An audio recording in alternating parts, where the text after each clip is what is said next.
Trump keeps on tweeting, speaking, and हमारे यहाँ से जायसवाल साहब, हाँ, वो रिस्पॉन्ड देते हैं, JSXP बोलेंगे और कोई नहीं बोलेगा. हमारे लेवल पे JSXP का कोई ब्लैंड स्टेटमेंट PIB देगी या फिर उनके press conference. Which is very clearly the equivalent we are trying to tell America कि ठीक है, आप जो स्टेटमेंट देंगे उसका रिस्पॉन्स हमारे यहाँ पर इस लेवल पे मिलता है, तो आप कल को आएंगे तो आपको एयरपोर्ट पे ये लेने जाएंगे. और नवारो का जो स्टेटमेंट आ रहा है आजकल रोज बेचारा कुछ ना कुछ, I mean one is feeling pathetic कि he actually thought कि he can do a poll on Twitter, on X and win. हमारी पॉपुलेशन देखिए भाई. नहीं, देखिए प्रॉब्लम यही है कि इस समय अगर आप ध्यान से ऑब्जर्व करो तो ट्रम्प ने जो अपनी पूरा किचन कैबिनेट बनाया हुआ है उसमें सारे लोग ऐसे ही हैं.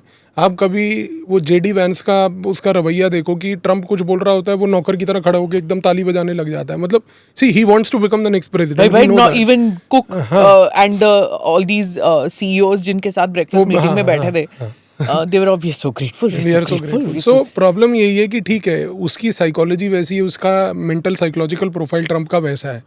सो he wants that kind of चाटू करता अपने आसपास. तो उस कॉन्टेक्स्ट में Navarro is scoring very high.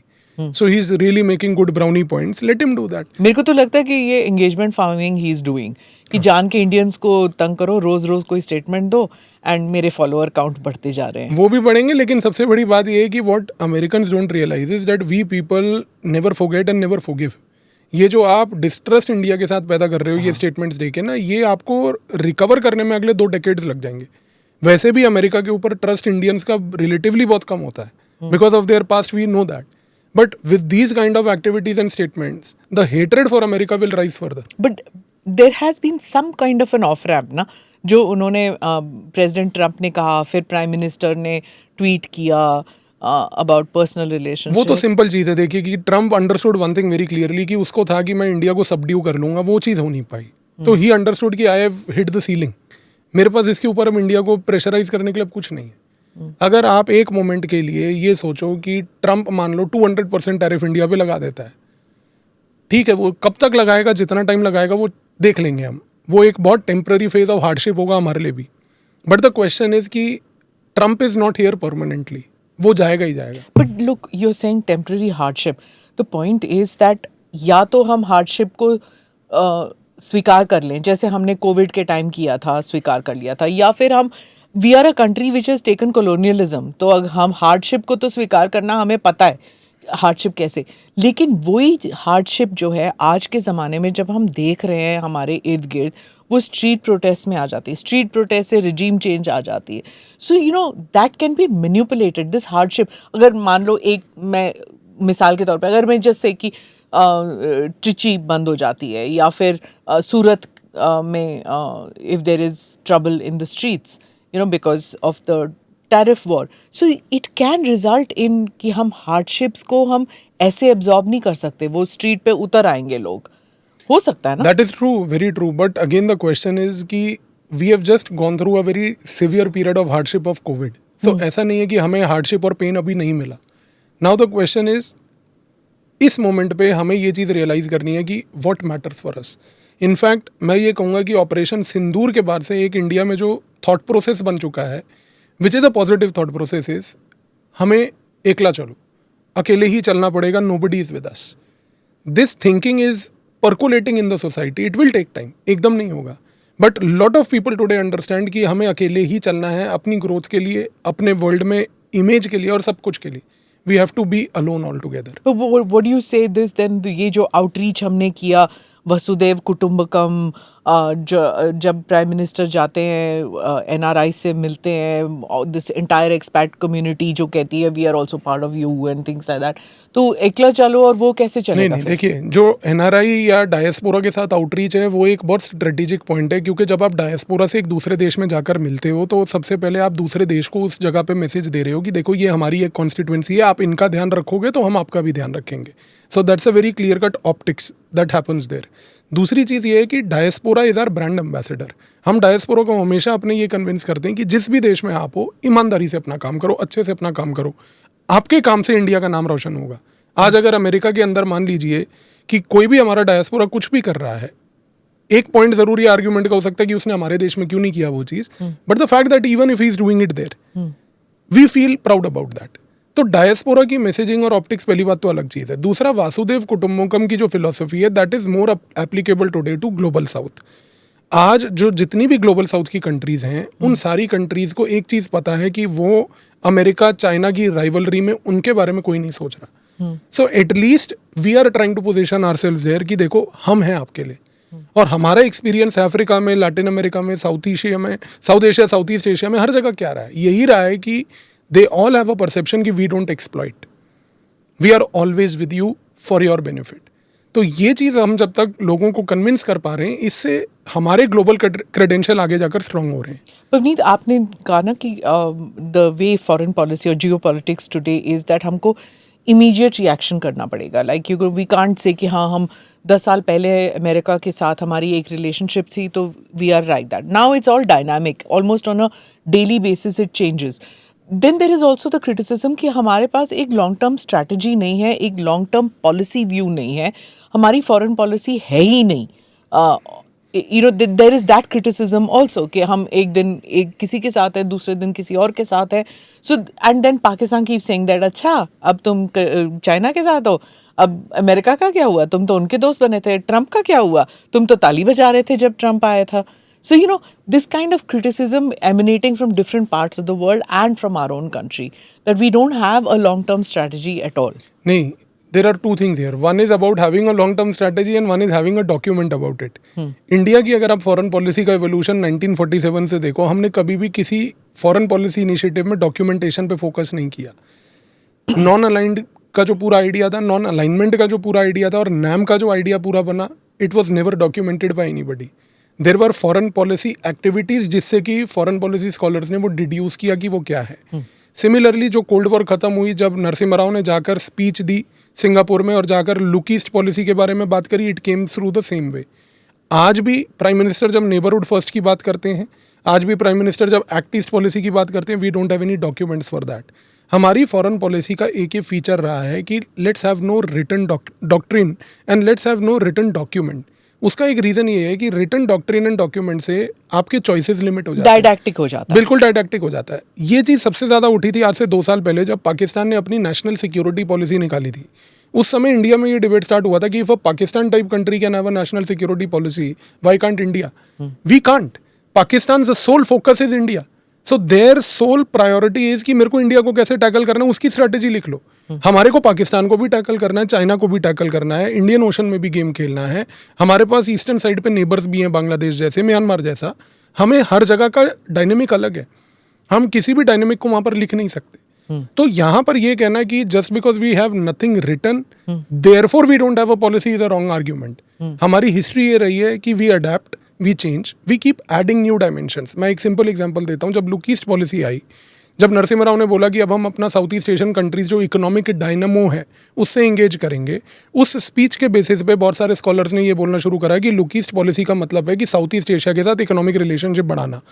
पर उस प्रोसेस में जब वाजपेयी के बाद हमने पूरे नॉर्थ ईस्ट को डेवलप करना शुरू करा, तो यही बहुत सारे स्कॉलर्स ने कहा कि देखो लुक ईस्ट पॉलिसी पार्ट 2 आ गई, कि जिसमें नॉर्थ ईस्ट को एक हब बनाया जा रहा है। और एक्ट ईस्ट पॉलिसी में नॉर्थ ईस्ट को इनकॉर्पोरेट कर दिया गया। एक्ट ईस्ट पॉलिसी में अब हमने ये बोला कि हम जो है मिलिट्री ट्रेनिंग भी करेंगे, सिक्योरिटी प्रोवाइड भी करेंगे। तो इस तरीके से वो डायमेंशन ऐड हो गए।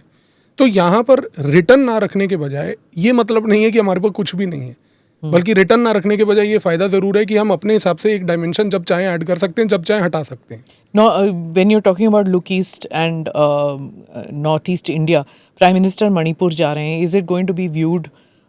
How is it going to be viewed that India is now, you know, that the Prime Minister is now looking at the Northeast again, all over again? क्योंकि काफ़ी देर तक it was like, you know, handled by the Home Ministry, but now it seems like the Prime Minister is now finally going there. देखिए, North East में जो problem हुई that had to be handled only by the home ministry, because वो एक internal security trouble था। उस internal security trouble में army को भी एक पॉइंट पे लाना इसलिए पड़ा क्योंकि कुछ एक्सटर्नल एक्टर्स का भी सपोर्ट था। एक्सटर्नल एक्टर्स बांग्लादेश से थे, जिसमें अमेरिका का एक इन्वॉल्वमेंट था, जिसके तहत वो पूरे के पूरे ड्रग ट्रेड के रैकेट को संभालना चाहती थी। नॉर्थ ईस्ट में सबसे बड़ी प्रॉब्लम हमें अगर समझनी है तो वो ये है कि जब से नॉर्थ ईस्ट के स्टेट्स बने और उसमें इंसर्जेंसी हुई, और जब से वो इंसर्जेंसी ख़त्म हुई, एक हीलिंग टच पॉपुलेशन को नहीं मिला है, जिसकी वजह से पॉपुलेशन आज की डेट में कुछ स्टेट्स के अंदर नारकोटिक प्रॉब्लम से डूबी हुई है। और नारकोटिक्स को फैसिलिटेट और फंड करके अमेरिका ने वहाँ पर अपनी एक कॉन्स्टिट्यूएंसी बनाई हुई है। तो यहाँ पर वो नरकोटिक प्रॉब्लम फ्लेयर अप हुई, पहली बात तो वो एक इंटरनल सिक्योरिटी इशू था, बट बिकॉज उसमें एक्सटर्नल एक्टर्स थे, जाहिर सी बात है कि आर्मी को भी इन्वॉल्व करना पड़ा।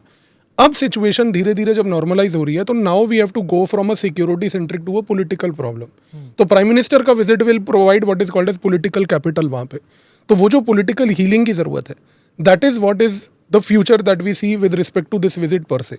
And I won't be surprise कि अगर इस विजिट के दौरान कुछ प्रोजेक्ट्स भी अनाउंस हों, प्रोजेक्ट्स के तहत कुछ डेवलपमेंटल इनिशिएटिव्स हों, एंड कल को जाकर मे बी एक इलेक्शन के होते हुए एक सरकार भी वापस आए in Manipur. Okay, interesting. So this is how everywhere it has happened. जहां जहां पर इंसर्जेंसी टेररिज्म का प्रॉब्लम हुआ है, this is the path we have adopted at the security level. Okay, and as I conclude, let me get to your podcast. So tell me your journey. You doing a number of podcasts on intel operations, on stories from India's border regions and things like that. So I won't ask you for your sources. That will not be fair. But your podcast journey, a little bit about that, if you can tell me. So Viewers कौन है आपके ज़्यादातर? UPSC aspirants कौन होते हैं? नहीं, UPSC aspirants are different. So I have a very separate UPSC specific channel जहाँ पे यूपीएससी के लिए पढ़ाता हूँ मैं। But my most of the audience are, I believe, nationalist audience, जिनको नेशन के बारे में और खास करके नेशनल एजेंसीज के बारे में जो पॉजिटिविटीज़ हैं और जिस तरीके से नेशनल सिक्योरिटी एजेंसीज हमारी देश के एक एक नागरिक को सुरक्षित रखती है, कैसे रखती है, वो जानने में बहुत दिलचस्पी है। और दूसरा generally about the Jio politics की कैसे वर्ल्ड अनफोल्ड हो रहा है, कैसे फॉरेन पॉलिसी खेली जा रही है और क्या क्या डायनेमिक्स हैं। I think that is what most of the people like to hear. पहले जो फॉरेन पॉलिसी को लेके या फिर सिक्योरिटी को लेके ये बातें जो थी, it used to be just in the corridors of power या media. Now I am seeing कि स्टूडेंट्स सारे they are interested in the past 4-5 years. I am noticing that even in college level and all that, people are interested quite a lot.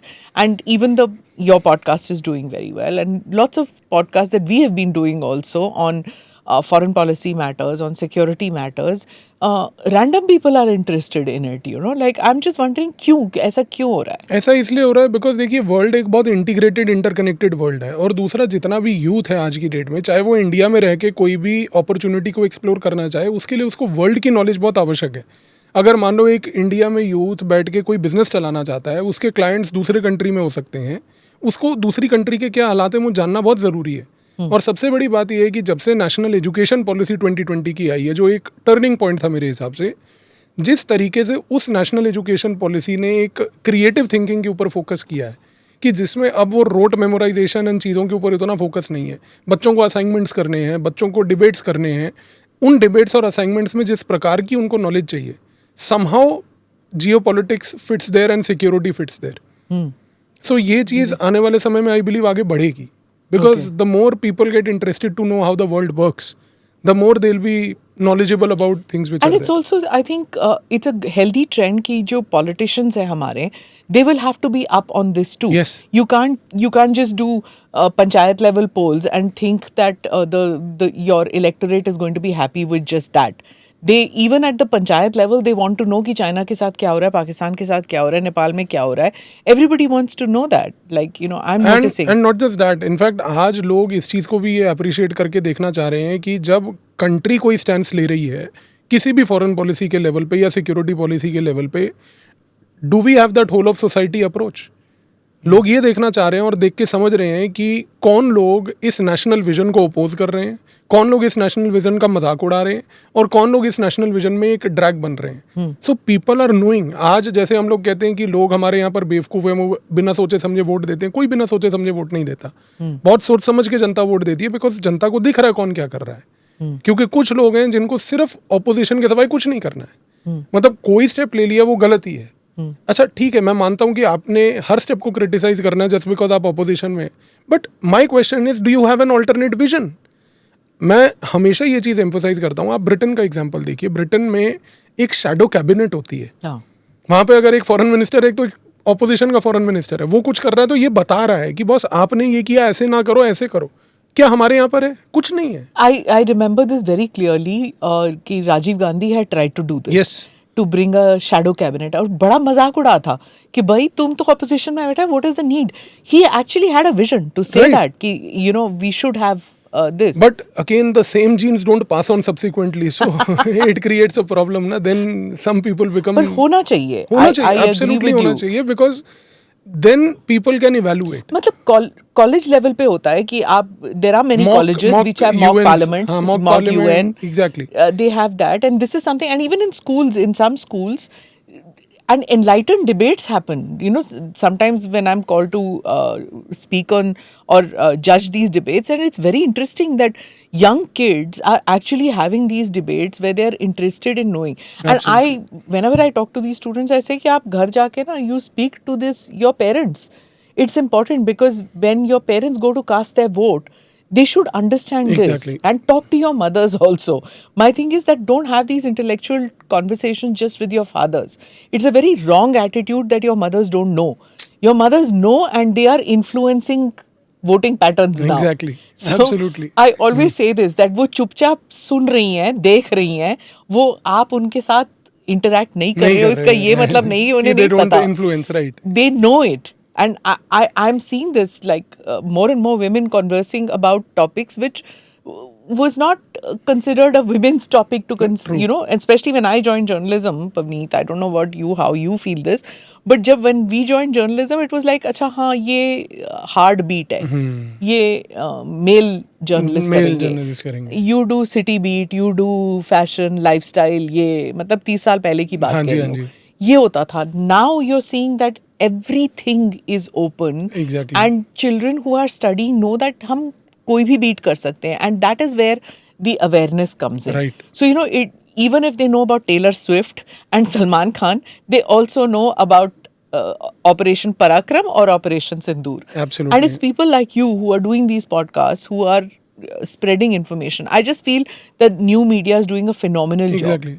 And I think YouTube as a platform has given that opportunity to reach out. हाँ. To educate the masses. That's what. What do you have to say about traditional media and new media? Let me know about that also. No, I feel that this new media, for that matter, the social media is a very good platform to reach out. Because traditional media has its own limitations. And unko apna news coverage karna hai and whatever they want to do. But through social media, you can actually bring about a big change. And you're noticing youngsters going for... Yes. Because मैंने ये चीज़ देखी कि like in my case, I receive a lot of emails of people that, you know, I am just a 15-year-old person, I am just like a 12-year-old person, and मुझे geopolitics में अच्छा लगता है सुन के, security में अच्छा लगता है सुन के, and there are people who say that, you know, I wanted to do something but now I want to join the security forces. So मतलब इससे ज़्यादा बेहतर क्या हो सकता है कि, you know, automatically without me saying anything, somebody today wants to serve the nation. I think that's the best thing that you can do. Namaste, Jai Hind. You're watching ANI podcast with Smita Prakash. अगर हम उसको मस्जिद कहेंगे तो फिर विवाद होगा. The issue is टूटा है क्या भारत? 400 पार का मतलब ये है कि संविधान खतरे में है. क्या हम लोग ये निर्देश देते हैं कि फला को गिरफ्तार करके जेल डाल दें? वही तो कह रहे हैं सब. ये बेबुनियाद निराधार आरोप. सच्चा सुनना चाहो देखो स्मिता प्रकाश ANI. It does not lie.